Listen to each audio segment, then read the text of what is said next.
নবী করিম সাল্লাল্লাহু আলাইহি ওয়াসাল্লাম বলেছেন, আল্লাহর আকাশের নিচে জমিনের উপরে খাদিজার মতো উত্তম মহিলা আর নাই। হযরত আয়েশা বলেন, নবীজি একদিন এক রাতে আমার কাছে ঘুমানো ছিলেন। আমি ঘুম থেকে জেগে দেখি নবীজি নাই। মনে মনে চিন্তা করলাম কোথায় গেলেন, বোধহয় অন্য কোনো স্ত্রীর ঘরে গেছেন। আমি চুপিসারে খোঁজ দিতে লাগলাম, কোনো ঘরে খবর পেলাম না। পরে দেখতে পেলাম রিয়াদুল জান্নার ভিতরে বসে নবীজি দুই হাত উঁচু করে কি যেন বলেন আর কান্দেন।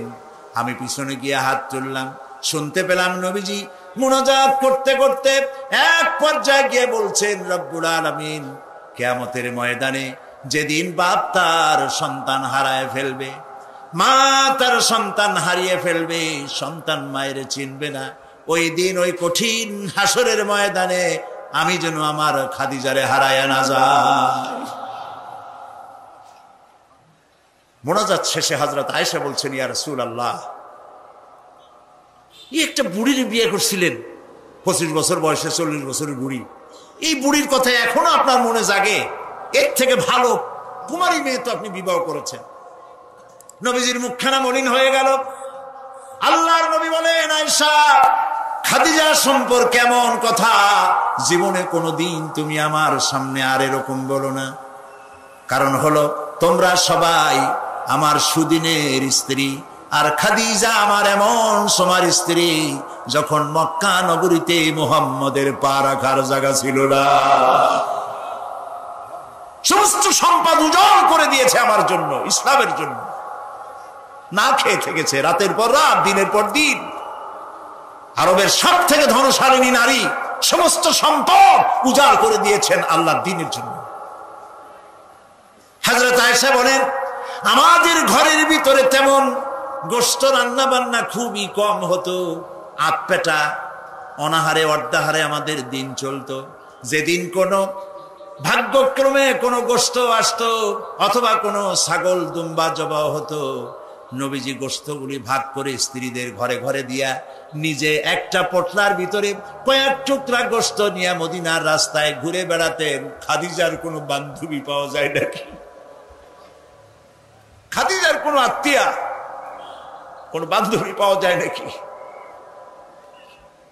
প্রিয় ভাই সাহেব, নবী করিম সাল্লাল্লাহু আলাইহি ওয়াসাল্লাম স্ত্রীদেরকে ভালোবাসতেন।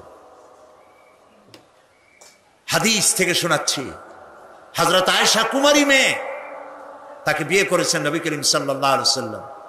গভীর রাত, চাঁদনি রাত, আধো আধো জ্যোৎস্না প্লাবিত রাত। নবীজি বলছেন, আয়েশা চলো আমরা একটু পায়চারি করে আসি। মরুভূমির ভিতরে গিয়ে বললেন, ওই যে একটা জিনিস দেখা যায়, চলো তো দৌড় মারি, কে আগে যায় দেখা যায়।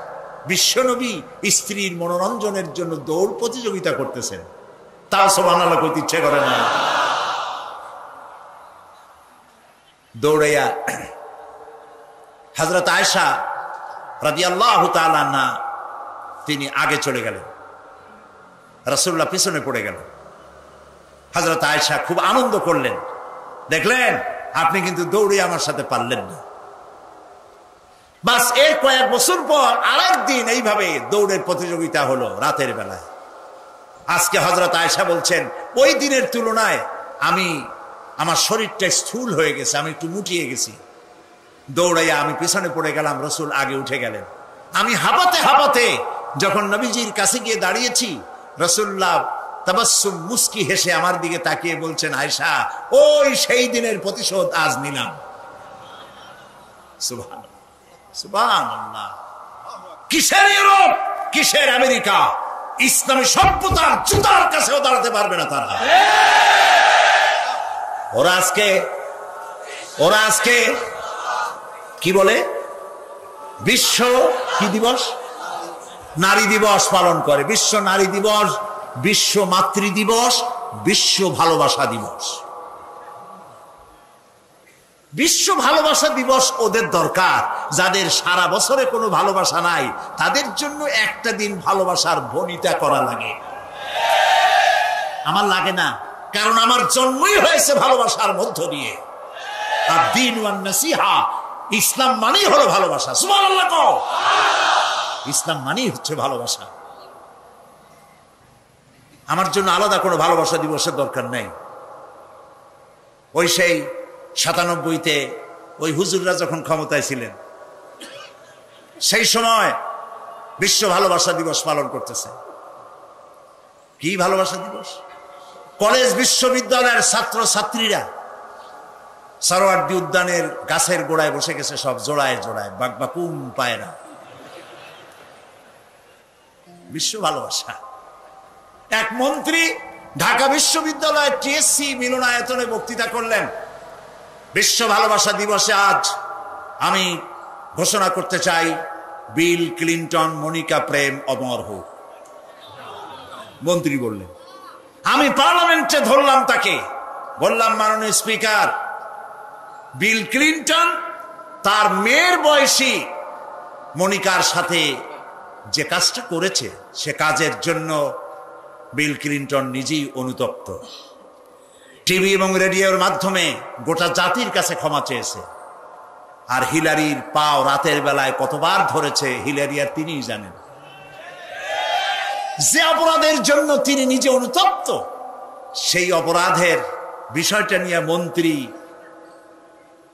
একটা মন্ত্রী কতটা চারিত্রিক দিক থেকে হীনমন্য হলে ছাত্রছাত্রীর সামনে বলতে পারে বিল ক্লিন্টন মনিকা প্রেম অমর হোক। বললাম, মাননীয় স্পিকার, একদিকে নাচুনে বুড়ি, আরো যদি পায় ঢোলের বাড়ি, তাহলে অবস্থাটা কোথায় গিয়ে দাঁড়ায়?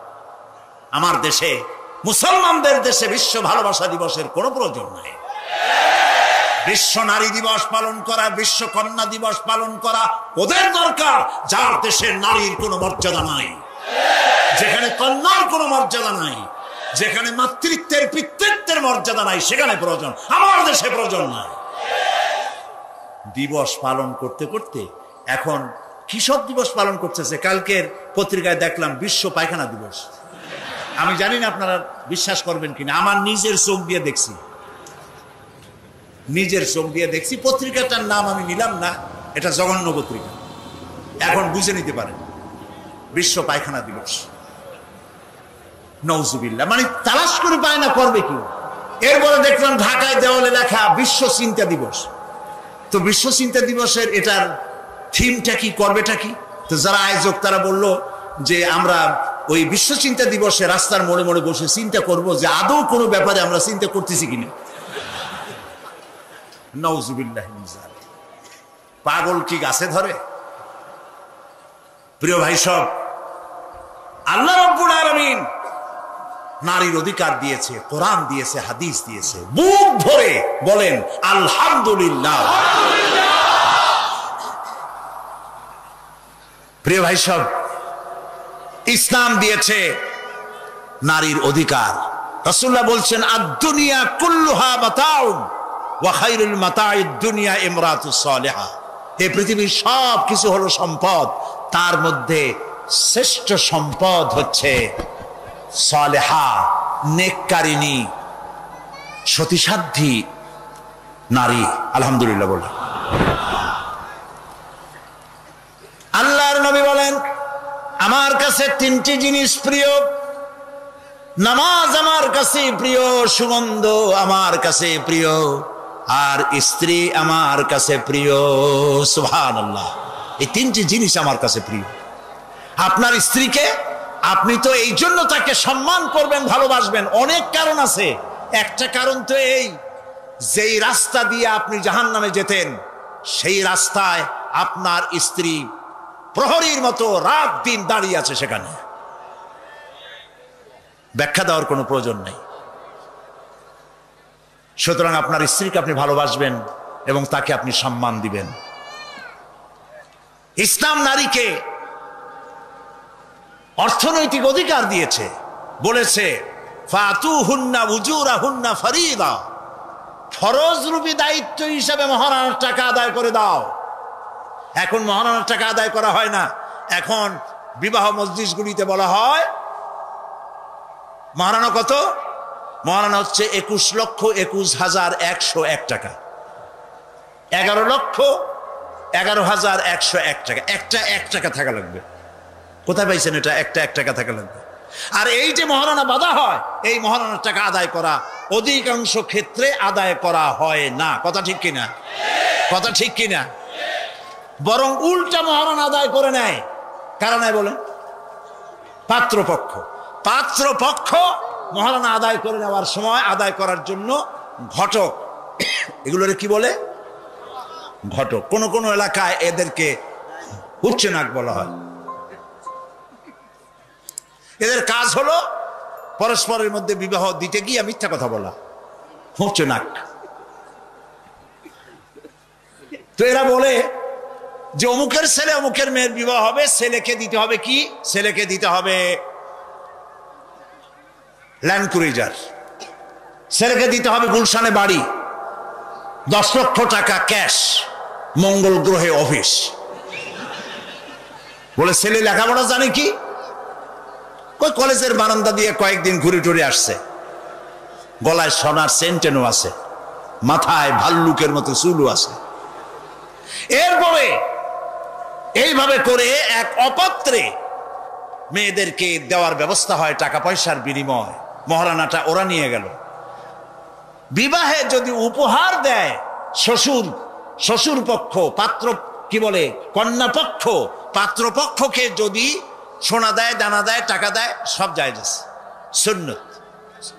কিন্তু চাইয়া নেওয়া যাবে না। দাবি করে নেওয়া, ডিমান্ড করে নেওয়ার নামই হলো যৌতুক। এটার নাম কি? চট্টগ্রামে কি বলে? যৌতুক। এই যৌতুক হলো শ্বশুরের সাথে এক প্রকারের কৌতুক। এইভাবে করে চাইয়া টাকা আদায় করা হারাম। চাইয়া টাকা আদায় করা কি? আজকের এই বিশাল তাফসীরুল কোরআন মাহফিলে আমি জানতে চাই যে এই যাদের ছেলে আজ পর্যন্ত বিয়ে দেন নাই, বিবাহ দিতে গিয়ে কন্যা পক্ষের কাছ থেকে হারাম চাইয়া যৌতুক আদায় করে ছেলে বিয়ে দিবেন না, এই রকমের লোক ওয়াদা করতে পারবেন না? মনে করবেন এই কথা যে আল্লাহ মাহফিলে আজকে আসলাম কেন? আচ্ছা দেখি তো, যারা ছেলে বিয়ে দেন নাই তারা ওয়াদা করবেন এই কথা বলে যে আমার ছেলে বিবাহ দিতে গিয়ে যৌতুক এক পয়সাও, 1 থেকে নিয়ে 1000 কোটি যা হোক, যৌতুক চাইবো না, বিনা যৌতুকে ছেলে বিবাহ দেব। কারা কারা দেবেন? ছেলেওয়ালারা হাত তোলেন তো। ও মাশাআল্লাহ, বাচ্চা পোলাপান হাত উঠেছি কি কামে? তোমরা তো বাপ হও নাই এখন। হাত নামান। জি, ভবিষ্যতে হাত নামান, হাত নামান। আলহামদুলিল্লাহ বলেন। যৌতুক এক সামাজিক ব্যাধি, এই ব্যাধি বন্ধ করতে হবে এবং চট্টগ্রাম থেকেই এটার আন্দোলন শুরু হবে ইনশাআল্লাহ। বলেন ইনশাআল্লাহ। প্রিয় ভাই, সব যারা বিবাহ করে নাই সেসব যুবকদের বিবাহ করা লাগবে কিনা? লাগবে কিনা? হ্যাঁ, ফুর্তি হয়ে একটু জোরেই বলতেছে লাগবে। এই বিবাহ করতে গেলে শ্বশুর যদি ঘড়ি দেয় বলবা আলহামদুলিল্লাহ, যদি শেরওয়ানি দেয় আলহামদুলিল্লাহ, যদি কিছু না দেয় নাউজুবিল্লাহ, নাকি? তাও আলহামদুলিল্লাহ। বরং তুমি কেন ফকিরের ছেলে পেলে না তো? তোমরা যুবকদের বলতেছি, ফকিরের বলাবান না তো।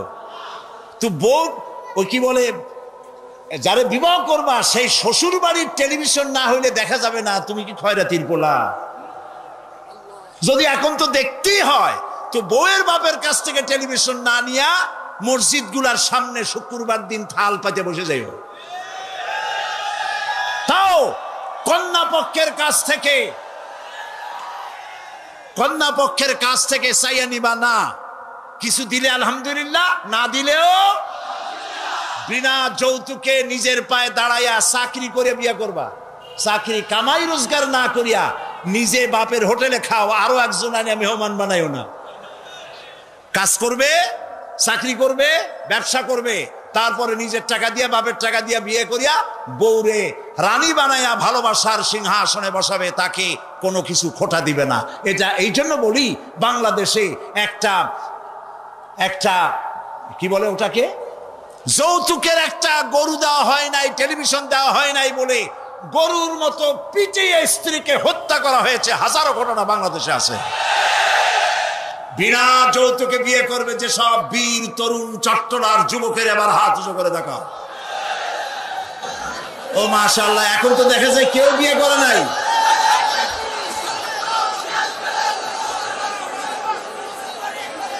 আচ্ছা, হাত নামান, হাত নামান, আলহামদুলিল্লাহ বলেন, হাত নামান।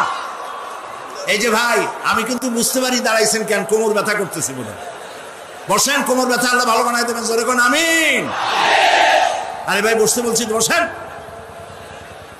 কোমর ব্যথা হলে তো আমারও করবে, আমি তো বসা। বসেন, সবাই বসেন। প্রিয় ভাই সব, তাহলে একটি বড় রকমের অপরাধ থেকে চট্টগ্রামকে মুক্ত করার জন্য আন্দোলন শুরু করা হলো, বলেন আলহামদুলিল্লাহ। প্রিয় ভাই সব, আল্লাহ তাআলা এই নারী যখন বিবাহ হলো, আল্লাহ তাআলা তাকে অধিকার দিলেন, শিক্ষার অধিকার, লেখাপড়ার অধিকার, পড়ার অধিকার, সব অধিকার দিলেন। এরপরে দিলেন তাকে মা বানায় দিলেন। কদিন পরে কি হয়ে গেল? মা হয়ে গেল। সুবহানাল্লাহ। এখন কিন্তু ইজ্জত আরো বাড়লো। মা হওয়ার পর ইজ্জত কি হইল? আরো বেড়ে গেল। আল্লাহর নবীর কাছে প্রশ্ন করা হয়েছে, এক সাহাবী এসে বলছেন, সালা রাজুলুন ইয়া রাসূলুল্লাহ মান আহাক্কুন নাস বিহুসনি সাহাবাতি ক্বালা উম্মুক ক্বালা সুম্মা মান ক্বালা উম্মুক ক্বালা সুম্মা মান ক্বালা উম্মুক ক্বালা সুম্মা মান ক্বালা আবুক। সুবহানাল্লাহ। একজন এসে নবীজির কাছে প্রশ্ন করলেন, ইয়া রাসূলুল্লাহ, মানুষের ভিতরে আমি কার যত্ন করব, কার খেদমত করব, কার সাথে ভালো ব্যবহার করব, আমার কাছে সব থেকে ভালো ব্যবহার কে পেতে পারে? নবীজি বললেন, তোমার মা। সাহাবী প্রশ্ন করলেন, তারপরে কে? রাসূলুল্লাহ বললেন, তোমার মা। তারপরে কে? তোমার মা। তারপরে কে? তোমার পিতা। পিতার চাইতে মায়ের মর্যাদা আল্লাহ পাক কয় গুণ বাড়ালেন? সবাই বলেন কয় গুণ? 3 গুণ আল্লাহ বাড়ায় দিলেন। আল্লাহ রাব্বুল আলামিন কোরআনের কারীমের ভিতরে বলেছেন, ওয়াকাদা রাব্বুকা আল্লা তা'বুদু ইল্লা ইয়্যাহু ওয়া বিল ওয়ালিদাইনি ইহসানা। তোমার রবের পক্ষ থেকে চূড়ান্ত ফয়সালা হয়েছে যে আল্লাহর ইবাদত করার পর মা বাপের ইহসান করবে। সুবহানাল্লাহ। আর আমার দেশের লোকেরা কি বলে, কি করে লক্ষ্য করতেছেন আপনারা? আল্লাহ বলেন কি আর বান্দারা করে কি? আল্লাহ বলছেন মা বাপের খেদমত করো, আমার ইবাদতের পরে আল্লাহর পরেই স্থান কার? চিল্লায় বলেন। আমাদের লোকেরা বোঝে না, না বুঝা চলে যায় ভালো কোনো খাবার, ভালো কোনো ফল কোন হযরত, কোন পীর সাহেবের দরবারে নিয়ে হাজির করলে, হ্যাঁ দেন, পীর সাহেবকে হাদিয়া দিবেন, দেন, কিন্তু আগে দিবেন মায়েরে। আপনার কাছে, সন্তানের কাছে সব থেকে বড় পীর হচ্ছে মা। বলেন সব থেকে বড় পীর কে? মা আর বাবা। মা আর এই দুজন হচ্ছে আপনার কাছে সব থেকে বড় পীর। পীর সাহেবের দোয়া কবুল হবে কি হবে না, আলেম সাহেবের দোয়া কবুল হবে কি হবে না, সন্দেহ আছে। 50-50, দোয়া কবুল হইলেও হইতে পারে, না হইলেও না হইতে পারে। কিন্তু মা বাপ যদি দোয়া করে, আল্লাহর দরবারে দোয়া মঞ্জুর হয়ে যায়, 100% দোয়া কবুল হয়ে যায়। সুবহানাল্লাহ বলেন। প্রিয় ভাই সব, আল্লাহ রাব্বুল আলামিনের নবী বলেন, মা বাবা যখন দোয়া করে সন্তানের জন্য, যখন দোয়া করে, বন্দুক দিয়া গুলি করলে সেই গুলিটার লক্ষ্য বস্তুর কাছে যেতে যত না দেরি হয়, মা বাপের দোয়া বা বদদোয়া আল্লাহর দরবারে থেকে দ্রুত গতিতে চলে যায়। মাকে খাওয়াও। বুড়া মা আছে না? বলেন আছে না? মা যখন বুড়া হয়ে যায়, বউয়ের কথা মতো সন্তান মায়ের সাথে খারাপ ব্যবহার করে, মুখ মলিন করে থাকে, কথা বলে না, আর মনে মনে বলে, প্রকাশ্য বলে, অনেকের সামনে বলে, বুড়ি মরে না কেন? নাউজুবিল্লাহ। বলেন নাউজুবিল্লাহ। তুমি কারে মরতে বলো? কারে মরতে বলো? তোমার মা, তোমার যখন অসুখ হয়েছে, যত্ন করেছি, বুকের সাথে আগলায় ধরেছে, সারা রাত শিয়রে বসে বসে, বিদ্যুৎ ছিল না ঘরে, কেরোসিনের ল্যাম্প জ্বালায়া, চেরাগ জ্বালায়া কোরআন শরীফ তেলাওয়াত করেছে। আর শেষ রাতি দুইখানা হাত রব্বুল আলামিনের দরবারে তুলে দিয়ে কেঁদেছে, রব্বুল আলামিন আমার বাঁচাধনকে আমার জীবনের বিনিময় আল্লাহ তুমি বাঁচাইয়া দাও। যে মা বললেন আমার জীবনের বিনিময় আমার ছেলে তুমি বাঁচাও, মেয়েরে বাঁচাও, সেই ছেলে বড় হইয়া বইয়ের পাগল হইয়া বলে বুড়ি মরে না কেন। নাউজুবিল্লাহ, নাউজুবিল্লাহ। মাকে সম্মান করুন, মাকে ভালোবাসুন।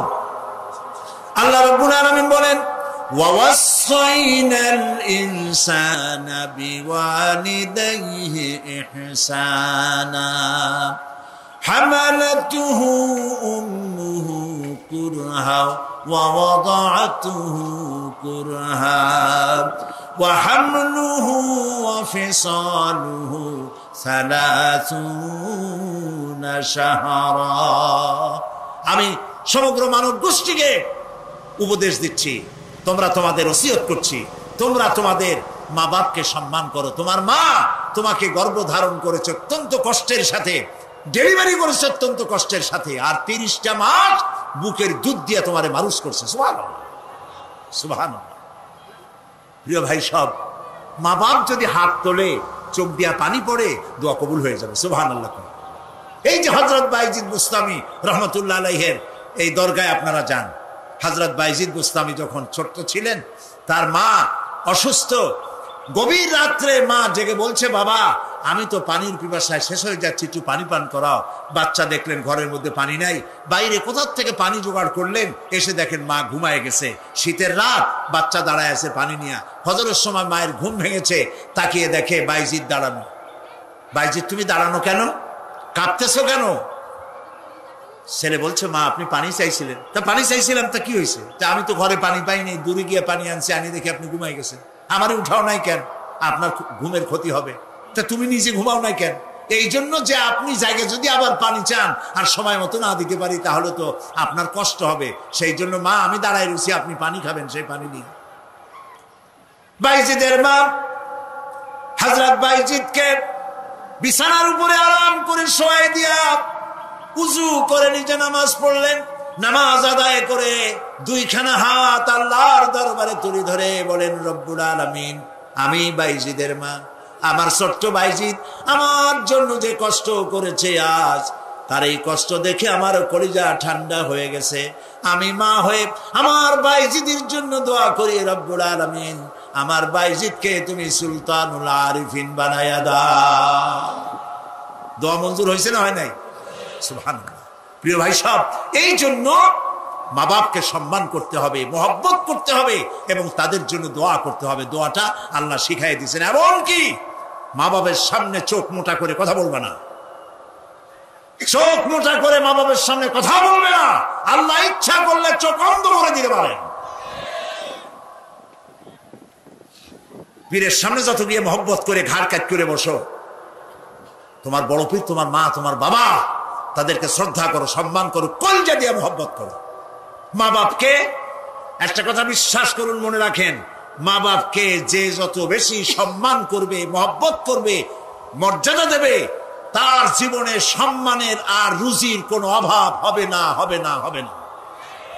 আল্লাহ তাআলা বাড়ায় দেবেন। সুবহানাল্লাহ।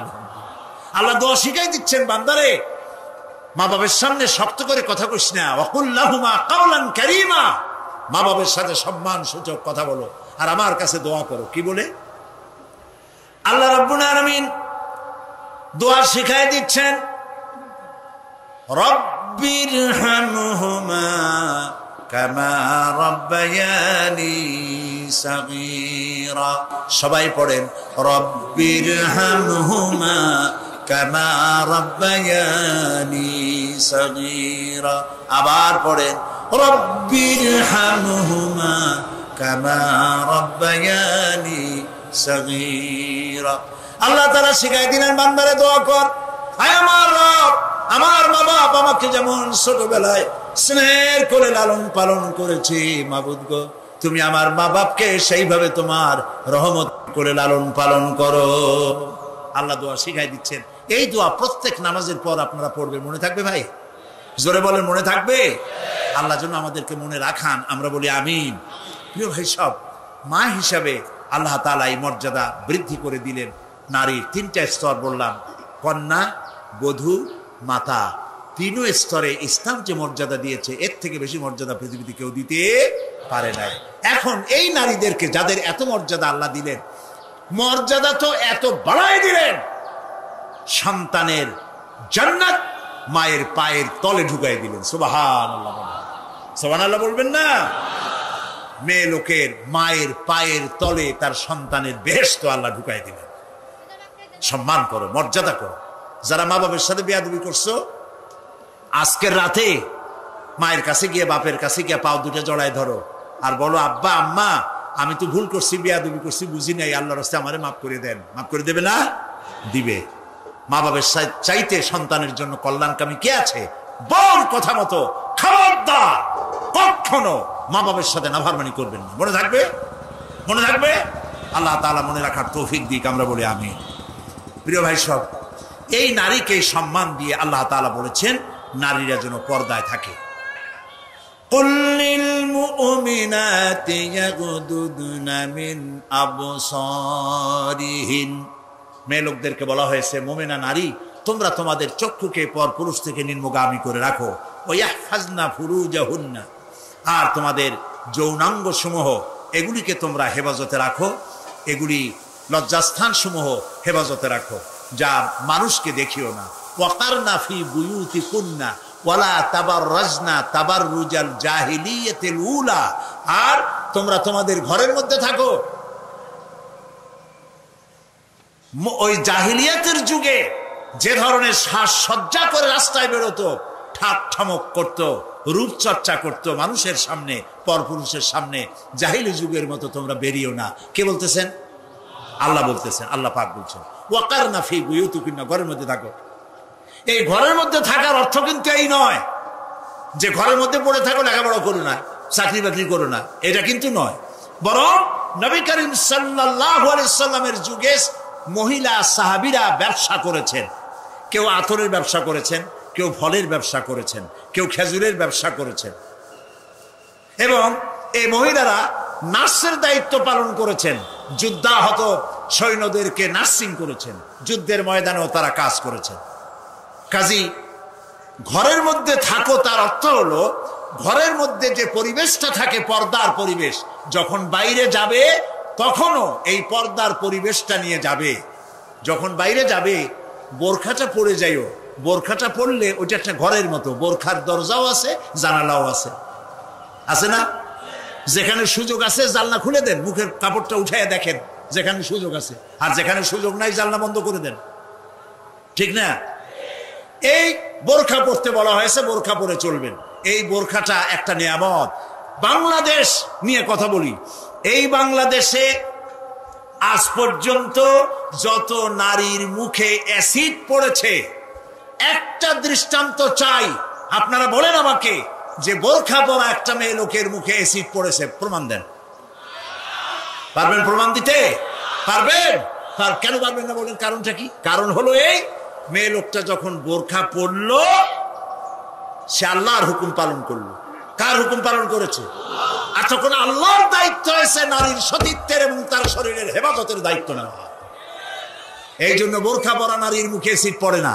মা বোনেরা যারা আজকে রাস্তায় বসে, প্যান্ডেলে বসে, বিভিন্ন জায়গায় বসে, বাড়িতে বসে আমার কথা শুনছেন, আমি মা বোনদেরকে বিনীতভাবে আরজ করি, যখন আপনি বোরখা ছেড়ে, যে সব মেয়েরা রূপচর্চা করে চুল পিছনে ছেড়ে দিয়ে লিপস্টিক লাগায় রূপচর্চা করে যখন কোনো দোকানে যায়, তখন দোকানের সেলসম্যান বলে, ভাবি আসেন আসেন, এই শাড়িটা পরলে আপনার দারুণ মানাবে।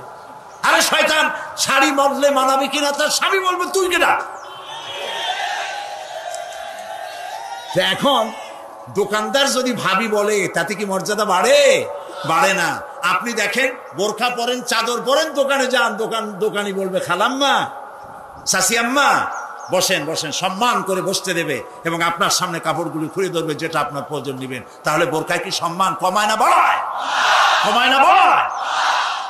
মা বোনেরা বোরখা পরুন, চাদর পরুন। আপনার মেয়ে কলেজ গোয়িং, ইউনিভার্সিটি গোয়িং যেসব বয়সপ্রাপ্ত মেয়ে আছে, আল্লাহ কোরআনে বলেছেন এমন একটা চাদর পরো যেই চাদরটা পরলে পরে মাথাটা, বুকটা, গলাটা ঢাকা হয়ে যায়, এমন একটা চাদর পরো। এই চাদর পরা মুসলমানদের জন্য ফরজ। মুসলমানদের জন্য কি? আজ ফ্রান্সের প্রেসিডেন্ট জ্যাক শিরাক, এই জ্যাক শিরাক এক বিরাট সাংঘাতিক একটা বাজে কাজ করেছে। তিনি তার দেশে কলেজে বিশ্ববিদ্যালয়গুলোতে মুসলিম মহিলাদের মুখে চাদর পরা, হিজাব পরা নিষিদ্ধ ঘোষণা করেছে। আমরা আজকে চট্টগ্রাম তাফসীরুল কুরআন মাহফিলের লক্ষ লক্ষ মানুষের উপস্থিতিতে বাংলাদেশের কণ্ঠ বাতাসে মিশিয়ে দিচ্ছি। পত্রিকার মাধ্যমে যদি সাংবাদিকরা পৌঁছাতে পারেন ভালোই হবে। অনেক ভালো ভালো সাংবাদিক আছে যারা মাহফিল এখানের মধ্যে সীমাবদ্ধ থাকে না, তাদের লেখার মাধ্যমে এই চট্টগ্রাম তাফসীরের মাহফিল ছড়িয়ে যায় গোটা বাংলাদেশ তথা বিশ্বের বিভিন্ন জায়গায়। ওই সব সাংবাদিকদেরকে ধন্যবাদ জানাই আর প্রাণ খুলে দোয়া করি আল্লাহ এদের কলমকে আরো শানিত বানিয়ে দাও। আপনারা আমাদের কথা লেখেন, আমরা জ্যাক শিরাককে বলছি, আপনি যে কাজটি করতেছেন এটা আপনি প্রেসিডেন্ট হয়ে, ইউরোপের একটি বড় রকমের রাষ্ট্রের প্রেসিডেন্ট হয়ে মানবাধিকার লঙ্ঘন করেছেন। মুসলমানদের পর্দা বন্ধ করার কোন এখতিয়ার আপনার নয়, যেমন আপনার এখতিয়ার নাই কোন পাদ্রীর লম্বা জামা অথবা ক্রসকে নামিয়ে ফেলার জন্য। আপনি বলতে পারেন, পারে বলতে? রবিবার দিন গির্জায় যেতে বন্ধ করতে পারেন? রবিবার দিন গির্জায় যাওয়া যেমন তার ধর্মীয় কাজ, গলার ভিতরে ক্রস লাগানো যেমন তার ধর্মীয় কাজ, আমার মুসলমান মেয়েদের পর্দা করা, হিজাব করা তেমন আল্লাহর নির্দেশিত কাজ। আমরা গোটা বাংলাদেশের পক্ষ থেকে, এই মাহফিলের পক্ষ থেকে জ্যাক শিরাককে নিন্দা জানাই এই কাজের জন্য। আমরা আহ্বান জানাবো, পৃথিবীর মধ্যে কোন রাষ্ট্র যা করে নাই আপনি সেই খারাপ দৃষ্টান্ত করে আপনার কপালকে খারাপ করবেন না। প্রিয় ভাই সব, নারীর জন্য আল্লাহ পর্দা করেছেন, আর এই পর্দা হলো তাদের জন্য নিয়ামত। সেই নিয়ামত তারা ধারণ করবেন, আল্লাহ তাআলা তাহলে সন্তানগুলো ভালো বানাই দিবেন। কোন আলহামদুলিল্লাহ, বলেন আলহামদুলিল্লাহ। আচ্ছা বলেন, মৃগনাভি কস্তুরী ছাগলের পেটে হয় না হরিণের পেটে হয়? হরিণের পেটে হয়। হরিণ থাকে কোথায়? গাছের মধ্যে পর্দার আড়ালে। ছাগল থাকে কোথায়?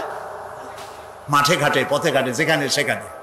কাজে ছাগলের মৃগনাভি তো ভালো, দড়ি ধরলেও গোসল ওয়াজিব হয়ে যায়, দুর্গন্ধের ঠেলা। আর জঙ্গলের ভিতরে হরিণ থাকে, মৃগনাভি কস্তুরী আল্লাহ দান করেন, যার সুগন্ধ এখানে নাড়া দিলে সারা মাহফিল বিমোহিত হয়ে যাবে। আল্লাহ নিয়ামত পর্দায় থাকে। নারীদেরকে আল্লাহ পর্দায় থাকতে বলেছেন। এই পর্দায় থাকলে পরে কস্তুরী সম সন্তান আল্লাহ দান করবেন। আর যদি পর্দায় না থাকেন, যে সন্তান হবে হবে মিস্টার বল্টু বাবু, মন্টু মিয়া। ভয়ের চোটে মানুষ অস্থির, তার চোখ গর্তের ভিতরে কি খাইছে, চোখ গেছে গর্তের মধ্যে। 2 কেজি চাউল বাবা যায় 2 চোখে, চুল মাথা দিয়ে ঝুলানো। প্যান্ট পরছে, সে প্যান্ট পরা অবস্থায় সেলাই করছে না কেমনে করছে আল্লাহ জানে। জুতার মধ্যে এত বড় বড় লোহা বটন লাগানো, গলায় এত বড় মোটা সেন, জাহান্নামের আগেই সালাসিলা ওয়া আগলালা ওয়া সাইরা, জাহান্নামের শিকল আগেই পড়ছে গলায়। রাস্তায় মানুষে দেখে আর বাপ বাপ করে পলাইতে থাকে, বলতে থাকে আল্লাহ এই শয়তানের গজব দাও, এই শয়তানের যে মায় পেটে রাখছে তার কলেরা দাও, ওর বাপের বসন্ত দাও। আর ছেলে যদি ভালো হয়, মানুষই দোয়া করে, আরে এই ছেলেটা এত ভালো, আল্লাহ এই ছেলেটির প্রতি রহম করো, এই ছেলের যে মায় পেটে রাখছে সে মায়ের রহম করো, ওর বাপের রহম করো। সুবহানাল্লাহ। নেক সন্তান পাওয়ার জন্য পর্দায় থাকা আপনার জন্য জরুরি। মা বোনেরা পর্দায় থাকুন এবং নিজের সৌন্দর্য পরপুরুষকে দেখাবেন না। আপনার সৌন্দর্য আপনার পিতার জন্য নয়, ভাইয়ের জন্য নয়, ছেলের জন্য নয়, কারোর জন্য নয়, শুধুমাত্র একমাত্র কেবলমাত্র স্বামীর জন্য। এই সুন্দরী প্রতিযোগিতার কথা সেদিন বলেছি। বাংলাদেশে বিভিন্ন সাবান কোম্পানির পক্ষ থেকে সুন্দরী প্রতিযোগিতা, ফটোজেনিক কি ফটো সুন্দরী, মিস ফটো সুন্দরী জেনিক না কি একটা কপালের সারা, জি এগুলি করতেছে, এগুলি তারা করতেছে, বিভিন্ন জেলা শহরে করতেছে। প্রিয় ভাই সব, আমি সেদিন বলেছি, আজকে লক্ষ লক্ষ লোক, সকলকে বলি, মিস বাংলাদেশ অথবা ফটোজেনিক সুন্দরী প্রতিযোগিতা যেখানে হবে সেখানেই বাধা দিবেন। ফটোজেনিক সুন্দরী প্রতিযোগিতা বাংলাদেশের মাটিতে হতে দেওয়া হবে না।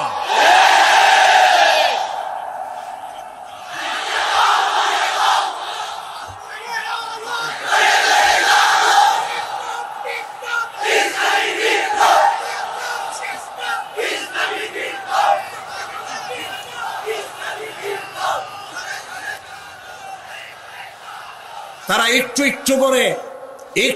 একটু করে আগাচ্ছে, আমরা সহ্য করি কদ্দূর দেখাচ্ছে। আপনারা যদি কথা না বলেন তাহলে এরপরে মিস বাংলাদেশ শুরু হবে। মিস বাংলাদেশ এখনো করতে পারে নাই, সাহস পায় নাই, এখন ছোট্ট ছোট্ট করে করতেছে, এরপরে মিস বাংলাদেশ করবে। নির্লজ্জ যারা নারীর সৌন্দর্য প্রতিযোগিতা যারা করে, যারা বিচারক, নারীর সৌন্দর্যের, শরীরের অঙ্গ প্রত্যঙ্গের মাপ নিয়ে সৌন্দর্যের বিচার যারা করে, শয়তানের চাইতেও নিকৃষ্ট তারা, লম্পট, লজ্জা। আমাদের দেশকে কোন অবস্থাতেই আমরা অশ্লীলতার পথে ধাবিত হতে দিতে পারি না। আমি সেদিনও বলেছি, এই রোগ তাড়াতে গিয়ে যুবকদেরকে জেনার দিকে আকৃষ্ট করা হচ্ছে। একটা সাইনবোর্ড লাগাইছে, যৌন রোগে টেনশন নাই, কি জানি লইলে, হ্যাঁ নাউজুবিল্লাহ বলেন। এটা কেমন কথা? আপনি লিখবেন এইডস রোগ হচ্ছে মরণ ব্যাধি, ধর্মীয় অনুশাসন মানলে পরে এইডস রোগ থেকে বাঁচা যায়, এটা লিখুন। যে লিখেছেন, যে ব্যক্তি লিখেছে এই স্লোগান, যার মাথায় আসছে সে নিশ্চয়ই চরিত্রবান না লম্পট। লিখেছে এই যৌন রোগে, বলেন না কি মুখস্থ, যৌন রোগে রেহাই নাই, কন্ডম লইলে টেনশন নাই, তার মানে কন্ডম নিয়ে জেনা করো। নাউজুবিল্লাহ বলে। আমি সব জায়গায় বলে এসেছি, চট্টগ্রামের পুলিশ কমিশনার, চট্টগ্রামের ডিসি, আপনারা এই সাইনবোর্ড ভাঙেন। আপনারা যদি এই সাইনবোর্ড না ভাঙেন, আমি জনগণকে বলবো, জনগণ এই এইডসের সাইনবোর্ডকে ভেঙে গুড়িয়ে দাও।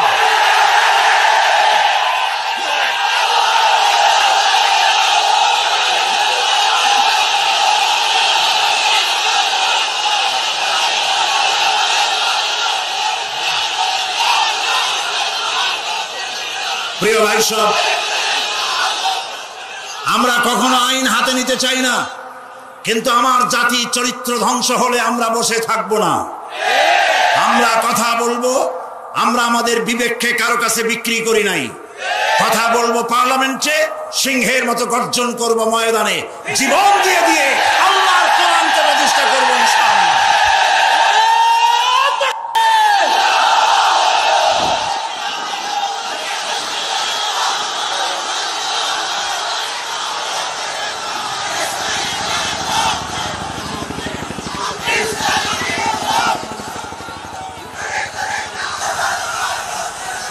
প্রিয় ভাই সব, আমরা কখনো আইন হাতে নিতে চাই না, কিন্তু আমার জাতি চরিত্র ধ্বংস হলে আমরা বসে থাকবো না। আমরা কথা বলবো, আমরা আমাদের বিবেককে কারো কাছে বিক্রি করি নাই। কথা বলবো পার্লামেন্টে, সিংহের মতো গর্জন করব ময়দানে, জীবন দিয়ে দিয়ে আল্লাহর কোরআনকে প্রতিষ্ঠা করবো ইনশাআল্লাহ।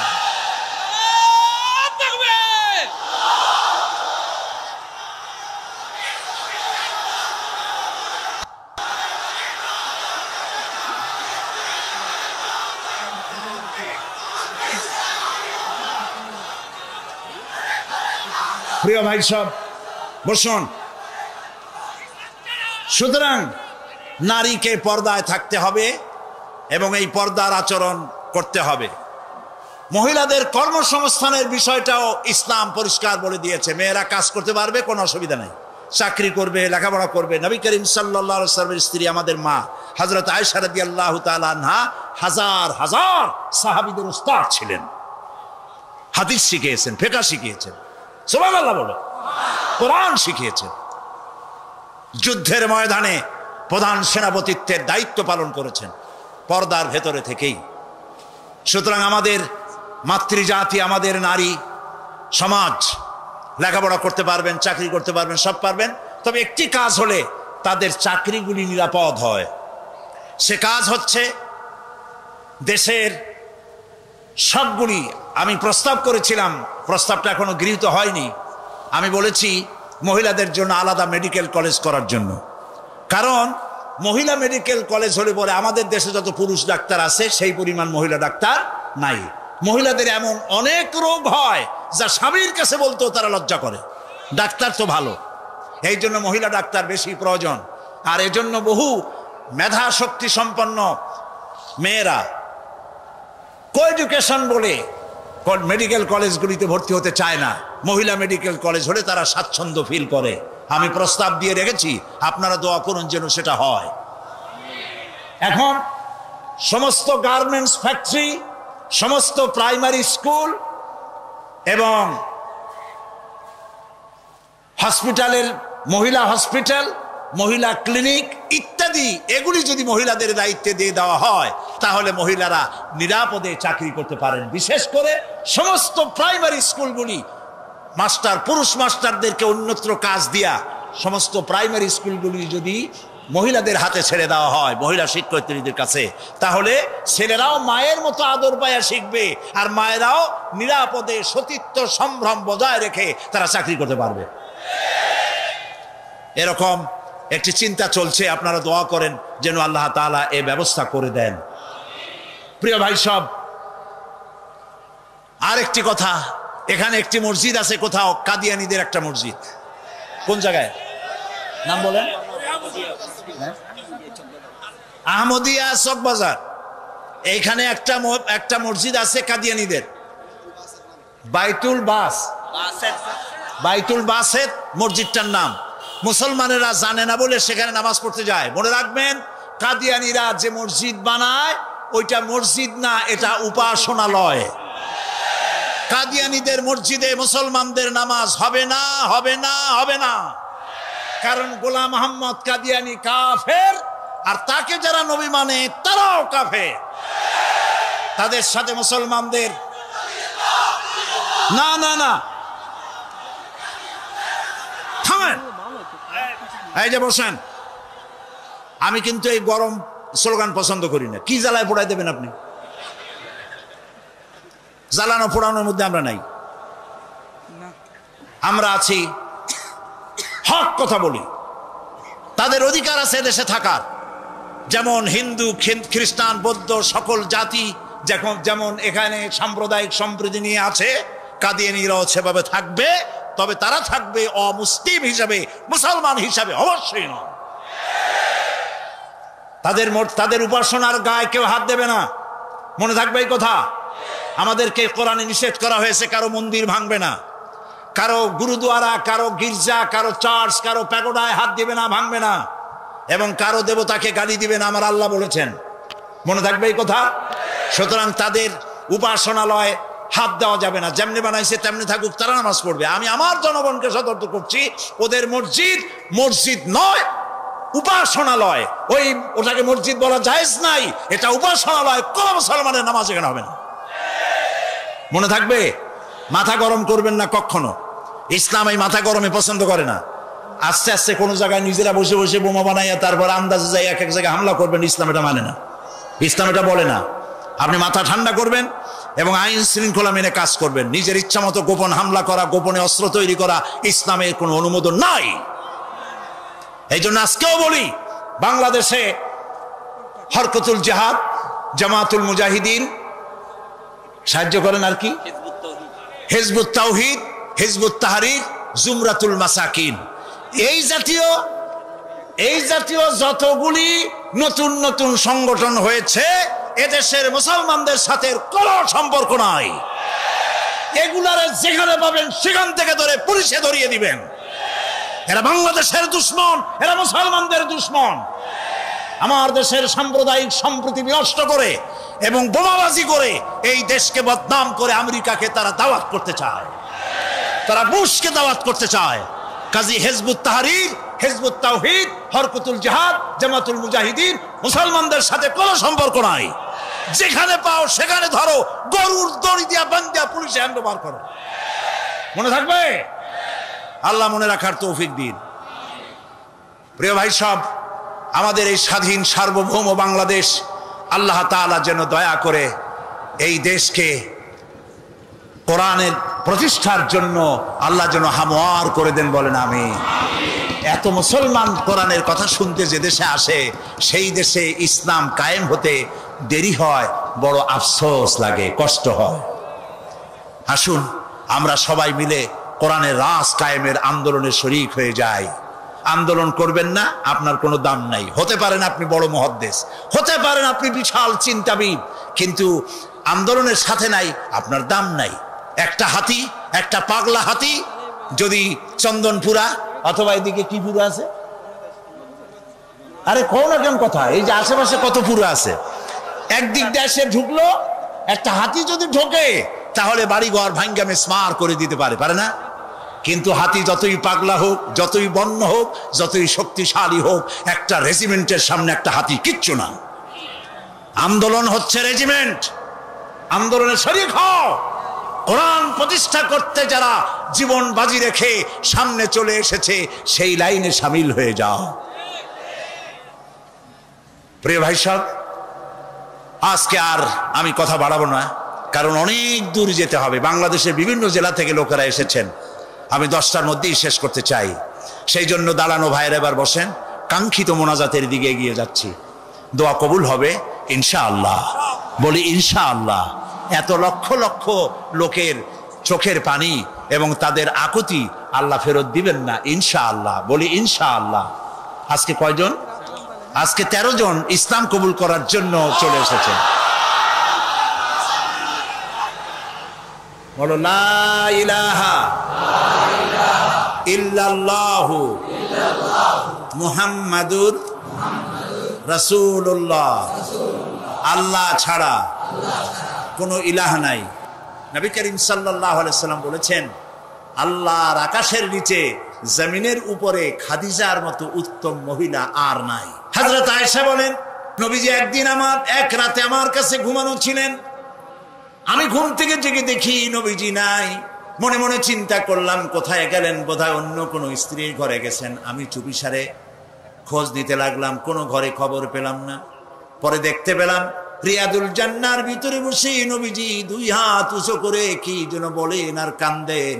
আমি পিছনে গিয়ে হাত তুললাম, শুনতে পেলাম নবীজি মুনাজাত করতে করতে এক পর্যায়ে গিয়ে বলছেন, রব্বুল আলামিন, কিয়ামতের ময়দানে যেদিন বাপ তার সন্তান হারায় ফেলবে, মা তার সন্তান হারিয়ে ফেলবে, সন্তান মায়ের চিনবে না, ওই দিন ওই কঠিন হাসরের ময়দানে আমি যেন আমার খাদিজারে হারায় না যাই।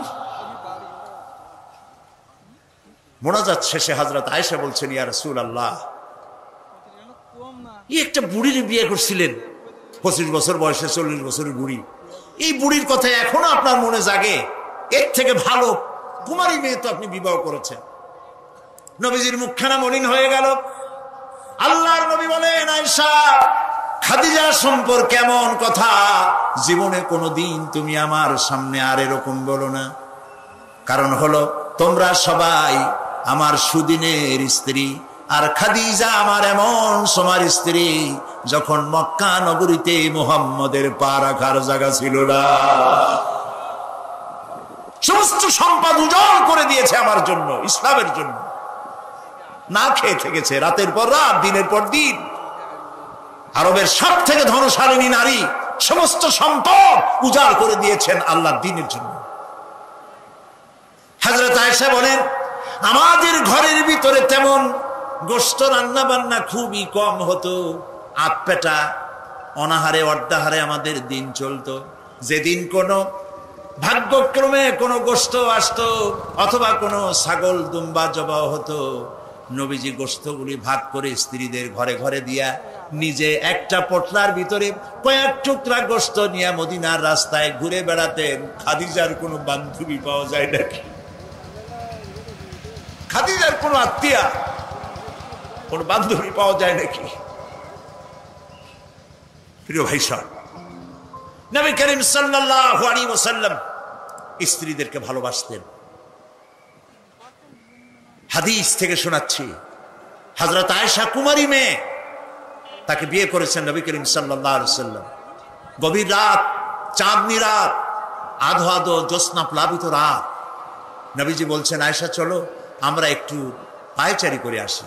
মরুভূমির ভিতরে গিয়ে বললেন, ওই যে একটা জিনিস দেখা যায়, চলো তো দৌড় মারি, কে আগে যায় দেখা যায়।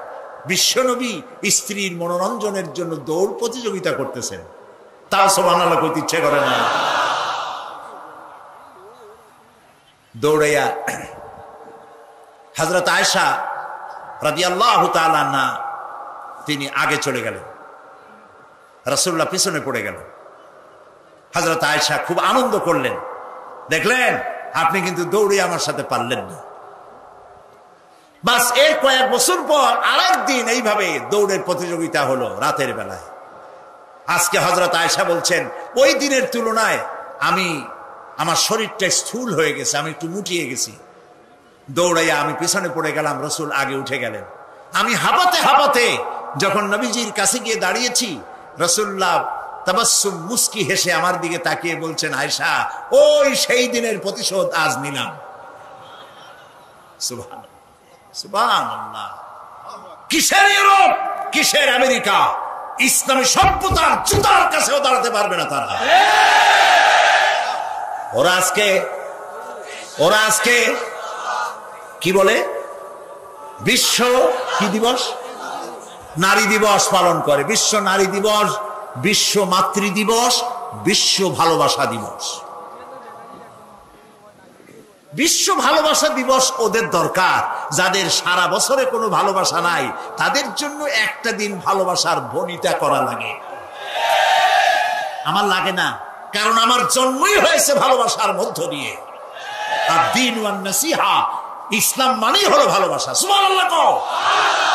ইসলাম মানেই হচ্ছে ভালোবাসা। আমার জন্য আলাদা কোনো ভালোবাসা দিবসের দরকার নেই। ওই সেই ৯৭-তে ওই হুজুররা যখন ক্ষমতায় ছিলেন সেই সময় বিশ্ব ভালোবাসা দিবস পালন করতেছে। কি ভালোবাসা দিবস? কলেজ বিশ্ববিদ্যালয়ের ছাত্র ছাত্রীরা সরোয়ার্দী উদ্যানের গাছের গোড়ায় বসে গেছে, সব জোড়ায় জোড়ায় বাগবাকুম পায়রা। বিশ্ব ভালোবাসা। এক মন্ত্রী ঢাকা বিশ্ববিদ্যালয়ের টিএসসি মিলনায়তনে বক্তৃতা করলেন, বিশ্ব ভালোবাসা দিবসে আজ আমি ঘোষণা করতে চাই বিল ক্লিনটন মনিকা প্রেম অমর হোক। মন্ত্রী বললেন, আমি পার্লামেন্টে ধরলাম তাকে, বললাম মাননীয় স্পিকার, বিল ক্লিনটন তার মেয়ের বয়সী মনিকার সাথে যে কাজটা করেছে সে কাজের জন্য বিল ক্লিনটন নিজেই অনুতপ্ত। টিভি এবং রেডিওর মাধ্যমে গোটা জাতির কাছে ক্ষমা চেয়েছে। আর হিলারির পাও রাতের বেলায় কতবার ধরেছে হিলারি আর তিনিই জানেন। যে অপরাধের জন্য তিনি নিজে অনুতপ্ত, সেই অপরাধের বিষয়টা নিয়ে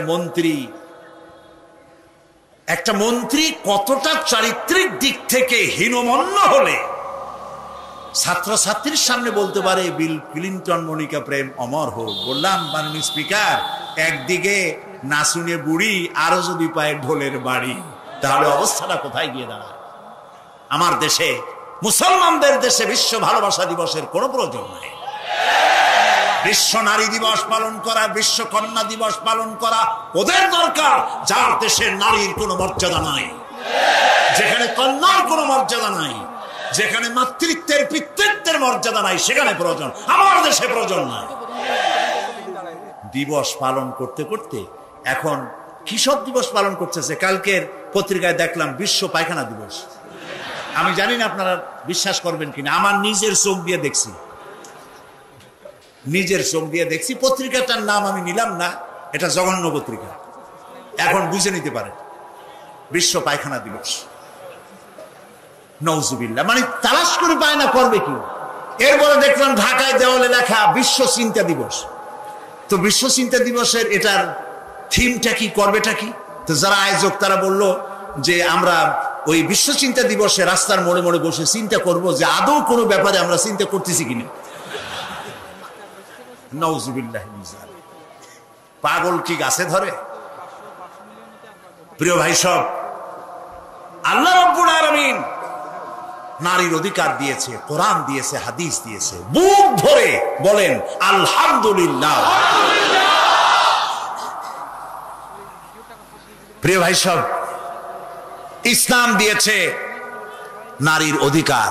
রাসূলুল্লাহ বলছেন আদ-দুনিয়া কুল্লুহা মাতাউন ওয়া খায়রুল মাতাইদ দুনিয়া ইমরাতুস সালিহা।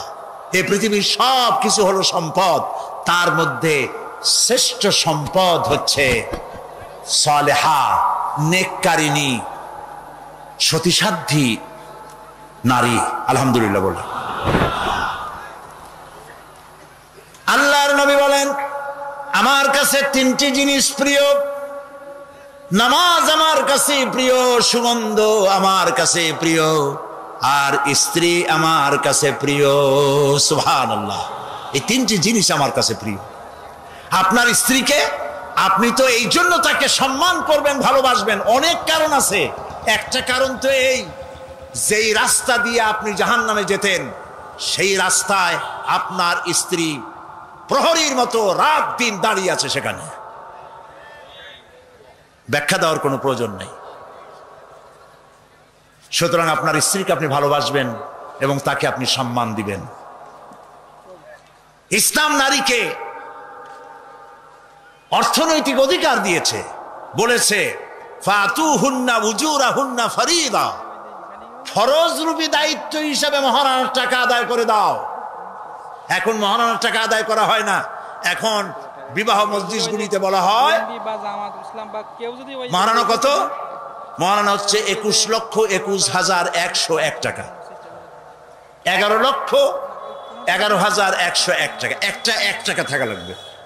কোথায় পাইছেন এটা? একটা 1 টাকা থাকা লাগবে। আর এই যে মহারানা বাঁধা হয়, এই মহারানার টাকা আদায় করা অধিকাংশ ক্ষেত্রে আদায় করা হয় না। কথা ঠিক কিনা? কথা ঠিক কিনা?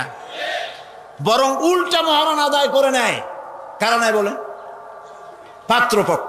পাত্রপক্ষ মহারানা আদায় করে নেওয়ার সময় আদায় করার জন্য ঘটক, এগুলোরে কি বলে? ঘটক। কোন কোন এলাকায় এদেরকে উচ্চনাক বলা হয়। এদের কাজ হলো পরস্পরের মধ্যে বিবাহ দিতে গিয়ে মিথ্যা কথা বলা, উচ্চনাক। তো এরা বলে যে অমুকের ছেলে অমুকের মেয়ের বিবাহ হবে, ছেলেকে দিতে হবে কি? ছেলেকে দিতে হবে ল্যান্ড ক্রুইজার, ছেলেকে দিতে হবে গুলশানে বাড়ি, 10 লক্ষ টাকা ক্যাশ, মঙ্গল গ্রহে অফিস। বলে ছেলে লেখাপড়া জানে কি? ওই কলেজের বারান্দা দিয়ে কয়েকদিন ঘুরে টুরে আসছে, গলায় সোনার সেন্টেনও আছে, মাথায় ভাল্লুকের মতো চুলও আছে। এরপরে এইভাবে করে এক অপাত্রে মেয়েদেরকে দেওয়ার ব্যবস্থা হয় টাকা পয়সার বিনিময়। মহারানাটা ওরা নিয়ে গেল। বিবাহে যদি উপহার দেয় শ্বশুর পক্ষ, পাত্র কি বলে কন্যা পক্ষ, পাত্রপক্ষকে যদি সোনা দেয়, দানা দেয়, টাকা দেয়, সব জায়েজ আছে, সুন্নত। কিন্তু চাইয়ে নেওয়া যাবে না। দাবি করে নেওয়া, ডিমান্ড করে নেওয়ার নামই হলো যৌতুক। এটার নাম কি? চট্টগ্রামে কি বলে? যৌতুক। এই যৌতুক হলো শ্বশুরের সাথে এক প্রকারের কৌতুক। এইভাবে করে সাইয়া টাকা আদায় করা হারাম। সাইয়া টাকা আদায় করা কি?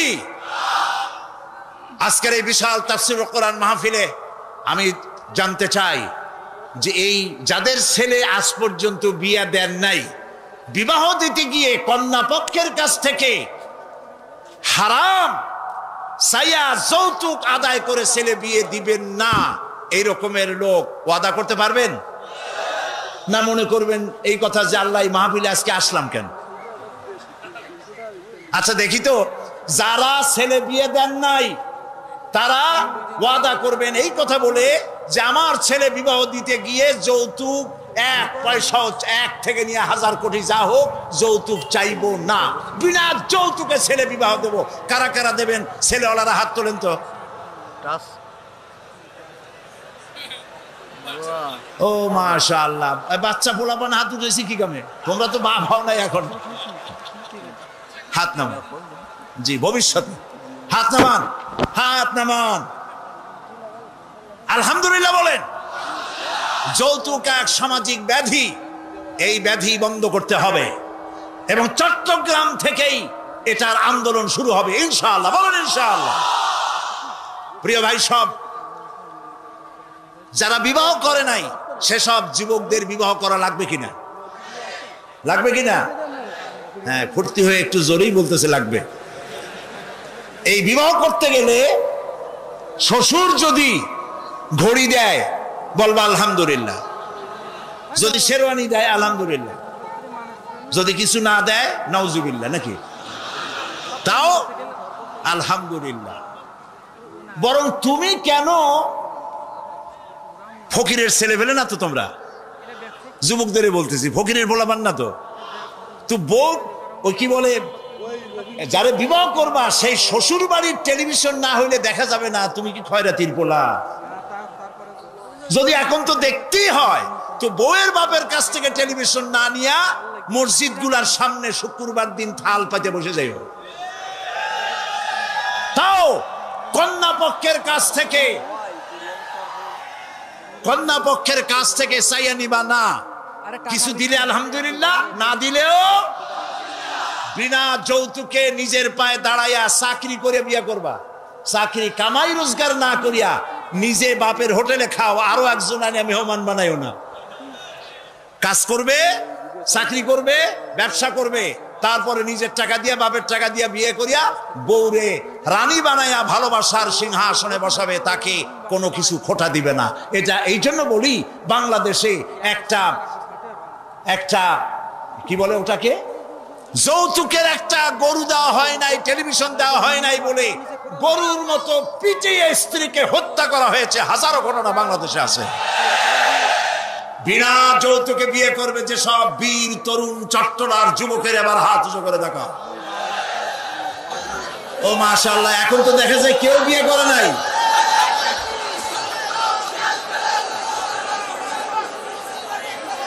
আচ্ছা হাত নামান, হাত নামান, আলহামদুলিল্লাহ বলেন, হাত নামান। এই যে ভাই, আমি কিন্তু বুঝতে পারি দাঁড়াইছেন কেন, কোমর ব্যথা করতেছি বলে। বসেন, কোমর ব্যথা আল্লাহ ভালো বানাই দেবেন, জোরে কোন আমিন।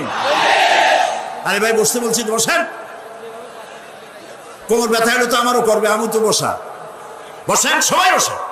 প্রিয় ভাই সব, তাহলে একটি বড় রকমের অপরাধ থেকে চট্টগ্রামকে মুক্ত করার জন্য আন্দোলন শুরু করা হলো, বলেন আলহামদুলিল্লাহ। প্রিয় ভাই সব, আল্লাহ তাআলা এই নারী যখন বিবাহ হলো, আল্লাহ তাআলা তাকে অধিকার দিলেন, শিক্ষার অধিকার, লেখাপড়ার অধিকার, পড়ার অধিকার, সব অধিকার দিলেন। এরপরে দিলেন তাকে মা বানায় দিলেন। কদিন পরে কি হয়ে গেল? মা হয়ে গেল। সুবহানাল্লাহ। এখন কিন্তু ইজ্জত আরো বাড়লো, মা হওয়ার পর ইজ্জত কি হইল? আরো বেড়ে গেল। আল্লাহর নবীর কাছে প্রশ্ন করা হয়েছে, এক সাহাবী এসে বলছেন, সালা রাজুলুন ইয়া রাসূলুল্লাহ মান আহাক্কুন নাস বিহুসনি সাহাবাতি, ক্বালা উম্মুক, ক্বালা সুম্মা মান, ক্বালা উম্মুক, ক্বালা সুম্মা মান, ক্বালা উম্মুক, ক্বালা সুম্মা মান, ক্বালা আবুক। সুবহানাল্লাহ। একজন এসে নবীজির কাছে প্রশ্ন করলেন, ইয়া রাসূলুল্লাহ, মানুষের ভিতরে আমি কার যত্ন করব, কার খেদমত করব, কার সাথে ভালো ব্যবহার করব, আমার কাছে সব থেকে ভালো ব্যবহার কে পেতে পারে? নবীজি বললেন, তোমার মা। সাহাবী প্রশ্ন করলেন, তারপরে কে? রাসূলুল্লাহ বললেন, তোমার মা। তারপরে কে? তোমার মা। তারপরে কে? তোমার পিতা। পিতার চাইতে মায়ের মর্যাদা আল্লাহ পাক কয় গুণ বাড়ালেন? সবাই বলেন কয় গুণ? 3 গুণ আল্লাহ বাড়ায় দিলেন। আল্লাহ রাব্বুল আলামিন কোরআনের কারীমের ভিতরে বলেছেন, ওয়াকাদা রাব্বুকা আল্লা তা'বুদু ইল্লা ইয়াহু ওয়া বিল ওয়ালিদাইনি ইহসানা। তোমার রবের পক্ষ থেকে চূড়ান্ত ফয়সালা হয়েছে যে আল্লাহর ইবাদত করার পর মা বাপের ইহসান করবে। সুবহানাল্লাহ। আর আমার দেশের লোকেরা কি বলে, কি করে লক্ষ্য করতেছেন আপনারা? আল্লাহ বলেন কি আর বান্দারা করে কি? আল্লাহ বলছেন মা বাপের খেদমত করো, আমার ইবাদতের পরে আল্লাহর পরেই স্থান কার? চিল্লায় বলেন। আমাদের লোকেরা বোঝে না, না বুঝা চলে যায় ভালো কোনো খাবার, ভালো কোনো ফল কোনো হযরত, কোনো পীর সাহেবের দরবারে নিয়ে হাজির করলে, হ্যাঁ দেন, পীর সাহেবকে হাদিয়া দিবেন, দেন, কিন্তু আগে দিবেন মায়ের। আপনার কাছে, সন্তানের কাছে সব থেকে বড় পীর হচ্ছে মা। বলেন সব থেকে বড় পীর কে?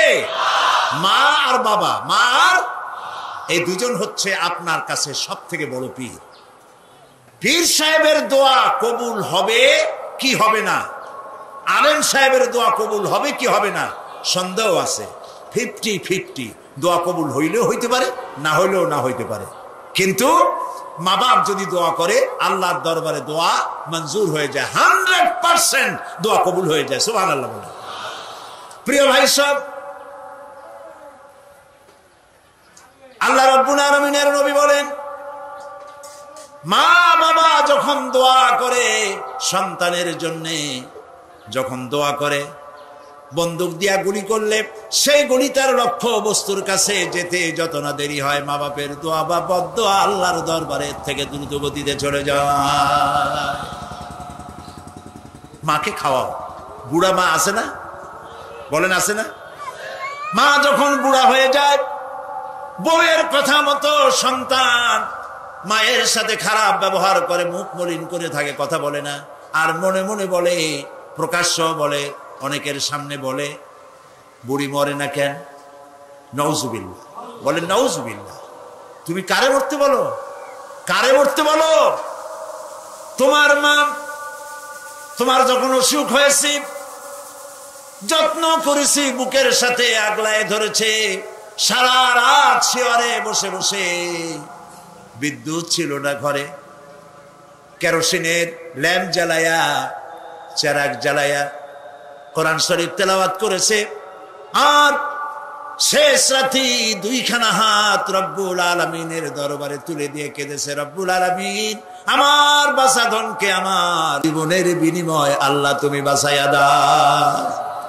যে মা বললেন আমার জীবনের বিনিময় আমার ছেলে তুমি বাঁচাও, মেয়েরে বাঁচাও, সেই ছেলে বড় হইয়া বউয়ের পাগল হইয়া বলে বুড়ি মরে না কেন? নাউজুবিল্লাহ, নাউজুবিল্লাহ। মাকে সম্মান করুন, মাকে ভালোবাসুন। আল্লাহ রাব্বুল আলামিন বলেন, ওয়াওয়াসাইনাল ইনসানা বিওয়ালিদাইহি ইহসানা হামালাতুহু উম্মুহু কুরহা ওয়া ওয়াদাআতুহু কুরহা ওয়া হামলুহু ওয়া ফিসালুহু 30 শাহরা। আমি সমগ্র মানব গোষ্ঠীকে উপদেশ দিচ্ছি, তোমরা তোমাদের ওসিয়ত করছি, তোমরা তোমাদের মা বাপকে সম্মান করো। তোমার মা তোমাকে গর্ভধারণ করেছে অত্যন্ত কষ্টের সাথে, ডেলিভারি করেছে অত্যন্ত কষ্টের সাথে, আর 30টা মাস বুকের দুধ দিয়ে তোমারে মানুষ করছে। সুবহানাল্লাহ, সুবহানাল্লাহ। প্রিয় ভাই সব, মা বাপ যদি হাত তোলে, চোখ দিয়া পানি পড়ে, দোয়া কবুল হয়ে যাবে। সুবহানাল্লাহ। এই যে হযরত বাইজিদ বুস্তামি রহমতুল্লাহ আলাইহির এই দরগায় আপনারা যান, হযরত বাইজিদ বুস্তামি যখন ছোট্ট ছিলেন, তার মা অসুস্থ, গভীর রাত্রে মা জেগে বলছে, বাবা আমি তো পানির পিপাসায় শেষ হয়ে যাচ্ছি, একটু পানি পান করাও। বাচ্চা দেখলেন ঘরের মধ্যে পানি নাই, বাইরে কোথার থেকে পানি জোগাড় করলেন, এসে দেখেন মা ঘুমায় গেছে। শীতের রাত, বাচ্চা দাঁড়ায় আছে পানি নিয়ে। ফজরের সময় মায়ের ঘুম ভেঙেছে, তাকিয়ে দেখে বাইজিদ দাঁড়ানো। বাইজিদ তুমি দাঁড়ানো কেন? কাঁপতেছো কেন?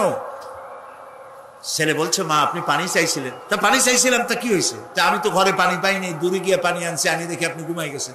আমারে উঠাও নাই কেন? আপনার ঘুমের ক্ষতি হবে। তা তুমি নিজে ঘুমাও নাই কেন? এই জন্য যে আপনি জায়গায় যদি আবার পানি চান আর সময় মতো না দিতে পারি, তাহলে তো আপনার কষ্ট হবে। সেই জন্য মা আমি দাঁড়ায় রয়েছি, আপনি পানি খাবেন, সেই পানি নিয়ে। বাইজিদের মা হযরত বাইজিদকে বিছানার উপরে আরাম করে শোয়াই দিয়া উযু করে নিজে নামাজ পড়লেন। নামাজ আদায় করে দুইখানা হাত আল্লাহর দরবারে তুলে ধরে বলেন, রব্বুল আলামিন আমি বাইজিদের মা, আমার ছোট্ট বাইজিদ আমার জন্য যে কষ্ট করেছে আজ, তার এই কষ্ট দেখে আমার কলিজা ঠান্ডা হয়ে গেছে। আমি মা হয়ে আমার বাইজিদের জন্য দোয়া করি, রব্বুল আলামিন আমার বাইজিদকে তুমি সুলতানুল আরিফিন বানায়া দাও। দোয়া মঞ্জুর হয়েছে না হয় নাই? সুবহানাল্লাহ। প্রিয় ভাই সব, এই জন্য মা বাপকে সম্মান করতে হবে, মহব্বত করতে হবে এবং তাদের জন্য দোয়া করতে হবে। দোয়াটা আল্লাহ শিখাই দিয়েছেন। এমনকি মা বাবার সামনে চোখ মোটা করে কথা বলবে না, চোখ মোটা করে মা বাবার সামনে কথা বলবে না। আল্লাহ ইচ্ছা করলে চোখ অন্ধ করে দিতে পারেন। পীরের সামনে যত গিয়ে মহব্বত করে ঘাড় কাট করে বসো, তোমার বড় পীর, তোমার মা, তোমার বাবা, তাদেরকে শ্রদ্ধা করো, সম্মান করো, কলজা দিয়ে মহব্বত করো। মা বাপকে একটা কথা বিশ্বাস করুন, মনে রাখেন, মা বাপকে যে যত বেশি সম্মান করবে, মহব্বত করবে, মর্যাদা দেবে, তার জীবনে সম্মানের আর রুজির কোনো অভাব হবে না, হবে না, হবে না। আল্লাহ তাআলা বাড়ায় দেবেন। সুবহানাল্লাহ। আল্লাহ দোয়া শিখাই দিচ্ছেন, বান্দারে মা বাবার সামনে শক্ত করে কথা কইস না, ওয়াকুল লাহুমা কাওলান কারীমা, মা বাবার সাথে সম্মান সূচক কথা বলো, আর আমার কাছে দোয়া করো। কি বলে? আল্লাহ রাব্বুল আলামিন দোয়া শিখাই দিচ্ছেন, রব্বিরহামহুমা কামা রাব্বায়ানি সাগীরা। সবাই পড়েন, রব্বিরহামহুমা কামা রাব্বায়ানি সাগীরা। আবার পড়েন, রব্বিরহামহুমা কামা রাব্বায়ানি সাগীরা। আল্লাহ তাআলা শিখাই দিলেন, বান্দারে দোয়া কর, আয় আমার রব, আমার মা বাপ আমাকে যেমন ছোটবেলায় স্নেহের কোলে লালন পালন করেছে, মাবুদ গো তুমি আমার মা বাপকে সেইভাবে তোমার রহমত করে লালন পালন করো। আল্লাহ দোয়া শিখাই দিচ্ছেন। এই দোয়া প্রত্যেক নামাজের পর আপনারা পড়বেন। মনে থাকবে ভাই? জোরে বলেন, মনে থাকবে? আল্লাহ যেন আমাদেরকে মনে রাখান, আমরা বলি আমিন। প্রিয় ভাই সব, মা হিসাবে আল্লাহ তাআলা এই মর্যাদা বৃদ্ধি করে দিলেন। নারীর তিনটা স্তর বললাম, কন্যা, বধূ, মাতা। তিনও স্তরে ইসলাম যে মর্যাদা দিয়েছে, এর থেকে বেশি মর্যাদা পৃথিবীতে কেউ দিতে পারে না। এখন এই নারীদেরকে যাদের এত মর্যাদা আল্লাহ দিলেন, মর্যাদা তো এত বাড়ায় দিলেন, সন্তানের জান্নাত মায়ের পায়ের তলে ঢুকাই দিলেন। সুবহানাল্লাহ, সুবহানাল্লাহ বলবেন না? মেয়ে লোকের মায়ের পায়ের তলে তার সন্তানের বেহেশত আল্লাহ ঢুকাই দিলেন। সম্মান করো, মর্যাদা করো। যারা মা বাবার সাথে বেয়াদবি করছো, আজকের রাতে মায়ের কাছে গিয়ে, বাপের কাছে গিয়ে পাও দুটো জড়ায় ধরো আর বলো, আব্বা আম্মা আমি তো ভুল করছি, বেয়াদবি করছি, বুঝি নাই, আল্লাহর রাস্তায় আমারে মাফ করে দেন। মাফ করে দেবে না? দিবে। মা বাবার চাইতে সন্তানের জন্য কল্যাণকামী কে আছে? বল কথা মতো খবরদার কখনো মা বাবার সাথে নাফরমানি করবেন না। মনে থাকবে? মনে থাকবে? আল্লাহ তাআলা মনে রাখার তৌফিক দিক, আমরা বলি আমিন। প্রিয় ভাই সব, এই নারীকে সম্মান দিয়ে আল্লাহ তাআলা বলেছেন নারীরা যেন পর্দায় থাকে। কুল লিল মুমিনাতি ইয়াগুদুদনা মিন আবসারিহিন। মেয়ে লোকদেরকে বলা হয়েছে, মুমিনা নারী তোমরা তোমাদের চক্ষুকে পর পুরুষ থেকে নিম্নগামী করে রাখো। ওয়াহফাজনা ফুরুজাহুন্না, আর তোমাদের যৌনাঙ্গ সমূহ এগুলিকে তোমরা হেফাজতে রাখো, এগুলি লজ্জাস্থান সমূহ হেফাজতে রাখো, যা মানুষকে দেখিও না। ওয়াকারনা ফি বুয়ুতিকুন্না ওয়ালা তাবাররাজনা তাবাররুজাল জাহিলিয়াতিল উলা, আর তোমরা তোমাদের ঘরের মধ্যে থাকো ওই জাহিলিয়াতের যুগে যে ধরনের সাজসজ্জা করে রাস্তায় বেরোতো, ঠাট ঠামক করতো, রূপচর্চা করতো মানুষের সামনে, পরপুরুষের সামনে, জাহিলি যুগের মতো তোমরা বেরিয়েও না। কে বলতেছেন? আল্লাহ বলতেছেন, আল্লাহ পাক বলছেন ওয়াকারনা ফি বুয়ুতিকুন্না, ঘরের মধ্যে থাকো। এই ঘরের মধ্যে থাকার অর্থ কিন্তু এই নয় যে ঘরের মধ্যে পড়ে থাকো, লেখাপড়া করো না, চাকরি বাকরি করো না, এটা কিন্তু নয়। বরং নবী করিম সাল্লাল্লাহু আলাইহি সাল্লামের যুগে মহিলা সাহাবীরা ব্যবসা করেছেন। কেউ আতরের ব্যবসা করেছেন, কেউ ফলের ব্যবসা করেছেন, কেউ খেজুরের ব্যবসা করেছেন, এবং এই মহিলারা নার্সের দায়িত্ব পালন করেছেন। যুদ্ধাহত সৈন্যদেরকে নার্সিং করেছেন, যুদ্ধের ময়দানেও তারা কাজ করেছেন। কাজী ঘরের মধ্যে থাকো, তার অর্থ হলো ঘরের মধ্যে যে পরিবেশটা থাকে পর্দার পরিবেশ, যখন বাইরে যাবে তখনও এই পর্দার পরিবেশটা নিয়ে যাবে। যখন বাইরে যাবে বোরখাটা পরে যাইও, বোরখাটা পরলে ওইটা একটা ঘরের মতো, বোরখার দরজাও আছে, জানালাও আছে, আছে না? যেখানে সুযোগ আছে জানলা খুলে দেন, মুখের কাপড়টা উঠাইয়া দেখেন যেখানে সুযোগ আছে, আর যেখানে সুযোগ নাই জানলা বন্ধ করে দেন, ঠিক না? এই বোরখা পরতে বলা হয়েছে, বোরখা পরে চলবেন। এই বোরখাটা একটা নিয়ামত। বাংলাদেশ নিয়ে কথা বলি, এই বাংলাদেশে আজ পর্যন্ত যত নারীর মুখে অ্যাসিড পড়েছে, একটা দৃষ্টান্ত চাই। আপনারা বলেন আমাকে যে বোরখা পরা একটা মেয়ে লোকের মুখে অ্যাসিড পড়েছে, প্রমাণ দেন। পারবেন প্রমাণ দিতে? পারবেন? আর কেন পারবেন না বলেন, কারণটা কি? কারণ হলো এই, মেয়ে লোকটা যখন বোরখা পরলো সে আল্লাহর হুকুম পালন করলো। কার হুকুম পালন করেছে? আর তখন আল্লাহর দায়িত্ব হয়েছে নারীর সতীত্বের এবং তার শরীরের হেফাজতের দায়িত্ব নেওয়া। এই জন্য বোরখা পরা নারীর মুখে এসিড পড়ে না। মা বোনেরা যারা আজকে রাস্তায় বসে, প্যান্ডেলে বসে, বিভিন্ন জায়গায় বসে, বাড়িতে বসে আমার কথা শুনছেন, আমি মা বোনদেরকে বিনীতভাবে আরজ করি, যখন আপনি বোরখা ছেড়ে, যে সব মেয়েরা রূপচর্চা করে চুল পিছনে ছেড়ে দিয়ে লিপস্টিক লাগায় রূপচর্চা করে যখন কোনো দোকানে যায়, তখন দোকানের সেলসম্যান বলে, ভাবি আসেন আসেন, এই শাড়িটা পরলে আপনার দারুণ মানাবে। আরে শয়তান, শাড়ি বদলে মানাবে কিনা তার স্বামী বলবে তুই কেনা। এখন দোকানদার যদি ভাবি বলে তাতে কি মর্যাদা বাড়ে? বাড়ে না। আপনি দেখেন, বোরখা পরেন, চাদর পরেন, দোকানে যান, দোকানি বলবে খালাম্মা, চাচি আম্মা, বসেন বসেন, সম্মান করে বসতে দেবে এবং আপনার সামনে কাপড়গুলি খুলে ধরবে যেটা আপনার প্রয়োজন নেবেন। তাহলে বোরখায় কি সম্মান কমায় না বাড়ায়? কমায় না বাড়ায়? মা বোনেরা বোরখা পরুন, চাদর পরুন। আপনার মেয়ে কলেজ গোয়িং, ইউনিভার্সিটি গোয়িং যেসব বয়সপ্রাপ্ত মেয়ে আছে, আল্লাহ কোরআনে বলেছেন এমন একটা চাদর পরো যেই চাদরটা পরলে পরে মাথাটা, বুকটা, গলাটা ঢাকা হয়ে যায়, এমন একটা চাদর পরো। এই চাদর পরা মুসলমানদের জন্য ফরজ। মুসলমানদের জন্য কি? আজ ফ্রান্সের প্রেসিডেন্ট জ্যাক শিরাক, এই জ্যাক শিরাক এক বিরাট সাংঘাতিক একটা বাজে কাজ করেছে। তিনি তার দেশে কলেজে, বিশ্ববিদ্যালয়গুলোতে মুসলিম মহিলাদের মুখে চাদর পরা, হিজাব পরা নিষিদ্ধ ঘোষণা করেছে।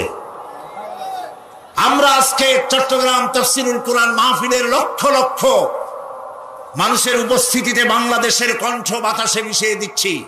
পত্রিকার মাধ্যমে যদি সাংবাদিকরা পৌঁছাতে পারেন ভালোই হবে। অনেক ভালো ভালো সাংবাদিক আছে যারা মাহফিল এখানের মধ্যে সীমাবদ্ধ থাকে না, তাদের লেখার মাধ্যমে এই চট্টগ্রাম তাফসীরের মাহফিল ছড়িয়ে যায় গোটা বাংলাদেশ তথা বিশ্বের বিভিন্ন জায়গায়।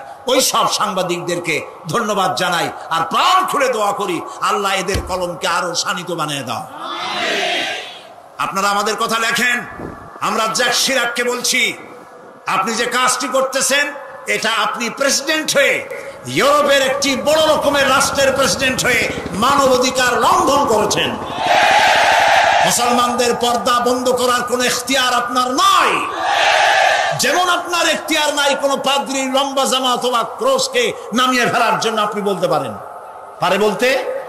রবিবার দিন গির্জায় যেতে বন্ধ করতে পারেন? রবিবার দিন গির্জায় যাওয়া যেমন তার ধর্মীয় কাজ, গলার ভিতরে ক্রস লাগানো যেমন তার ধর্মীয় কাজ, আমার মুসলমান মেয়েদের পর্দা করা, হিজাব করা তেমন আল্লাহর নির্দেশিত কাজ। আমরা গোটা বাংলাদেশের পক্ষ থেকে, এই মাহফিলের পক্ষ থেকে জ্যাক শিরাককে নিন্দা জানাই এই কাজের জন্য। আমরা আহ্বান জানাবো, পৃথিবীর মধ্যে কোন রাষ্ট্র যা করে নাই, আপনি সেই খারাপ দৃষ্টান্ত করে আপনার কপালকে খারাপ করবেন না। প্রিয় ভাই সব, নারীর জন্য আল্লাহ পর্দা করেছেন, আর এই পর্দা হলো তাদের জন্য নিয়ামত। সেই নিয়ামত তারা ধারণ করবেন, আল্লাহ তাআলা তাহলে সন্তানগুলো ভালো বানাই দিবেন। কোন আলহামদুলিল্লাহ বলেন, আলহামদুলিল্লাহ। আচ্ছা বলেন, মৃগনাভি কস্তুরী ছাগলের পেটে হয় না হরিণের পেটে হয়? হরিণের পেটে হয়। হরিণ থাকে কোথায়? গাছের মধ্যে পর্দার আড়ালে। ছাগল থাকে কোথায়? মাঠে ঘাটে, পথে ঘাটে, যেখানে সেখানে। কাজে ছাগলের মৃগনাভি তো ভালো, দড়ি ধরলেও গোসল ওয়াজিব হয়ে যায়, দুর্গন্ধের ঠেলা। আর জঙ্গলের ভিতরে হরিণ থাকে, মৃগনাভি কস্তুরী আল্লাহ দান করেন, যার সুগন্ধ এখানে নাড়া দিলে সারা মাহফিল বিমোহিত হয়ে যাবে। আল্লাহ নিয়ামত পর্দায় থাকে। নারীদেরকে আল্লাহ পর্দায় থাকতে বলেছেন। এই পর্দায় থাকলে পরে কস্তুরী সম সন্তান আল্লাহ দান করবেন।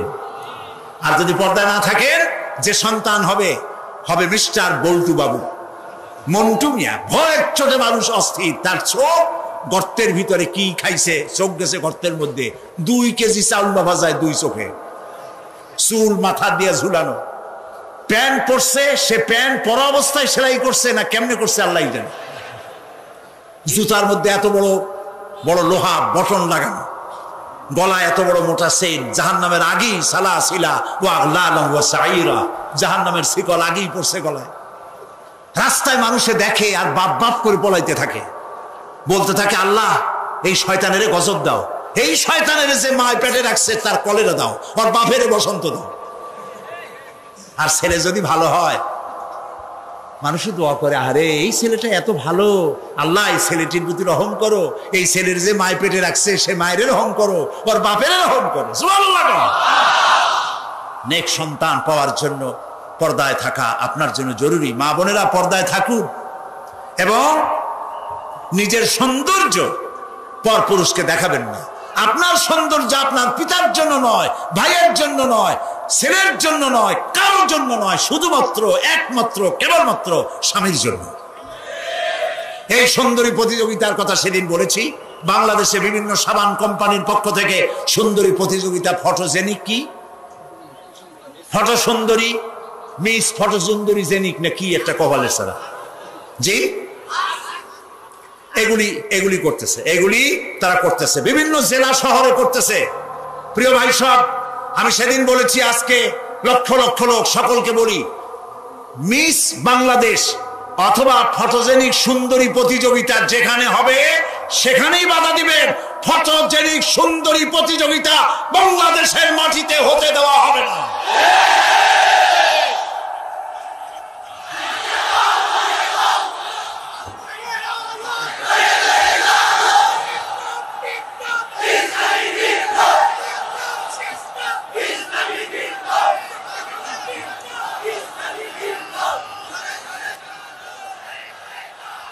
তারা একটু একটু করে আগাচ্ছে, আমরা সহ্য করি, কদ্দুর দেখাচ্ছে। আপনারা যদি কথা না বলেন তাহলে এরপরে মিস বাংলাদেশ শুরু হবে। মিস বাংলাদেশ এখনো করতে পারে নাই, সাহস পায় নাই, এখন ছোট্ট ছোট্ট করে করতেছে, এরপরে মিস বাংলাদেশ করবে। নির্লজ্জ যারা নারীর সৌন্দর্য প্রতিযোগিতা যারা করে, যারা বিচারক, নারীর সৌন্দর্যের, শরীরের অঙ্গ প্রত্যঙ্গের মাপ নিয়ে সৌন্দর্যের বিচার যারা করে, শয়তানের চাইতেও নিকৃষ্ট তারা, লম্পট, লুচ্ছা। আমাদের দেশকে কোনো অবস্থাতেই আমরা অশ্লীলতার পথে ধাবিত হতে দিতে পারি না। আমি সেদিনও বলেছি, এইডস রোগ তাড়াতে গিয়ে যুবকদেরকে জেনার দিকে আকৃষ্ট করা হচ্ছে। একটা সাইনবোর্ড লাগাইছে, যৌন রোগে টেনশন নাই, কি জানি লইলে, হ্যাঁ নাউজুবিল্লাহ বলেন। এটা কেমন কথা? আপনি লিখবেন এইডস রোগ হচ্ছে মরণ ব্যাধি, ধর্মীয় অনুশাসন মানলে পরে এইডস রোগ থেকে বাঁচা যায়। এটা দেখুন, যে লিখেছেন, যে ব্যক্তি লিখেছে এই স্লোগান, যার মাথায় আসছে সে নিশ্চয়ই চরিত্রবান না লম্পট। লিখেছে এই যৌন রোগে, বলেন না কি মুখস্থ, যৌন রোগে রেহাই নাই, কন্ডম লইলে টেনশন নাই, তার মানে কন্ডম নিয়ে জেনা করো। নাউজুবিল্লাহ বলে। আমি সব জায়গায় বলে এসেছি, চট্টগ্রামের পুলিশ কমিশনার, চট্টগ্রামের ডিসি, আপনারা এই সাইনবোর্ড ভাঙেন। আপনারা যদি এই সাইনবোর্ড না ভাঙেন, আমি জনগণকে বলবো, জনগণ এই এইডসের সাইনবোর্ডকে ভেঙে গুড়িয়ে দাও।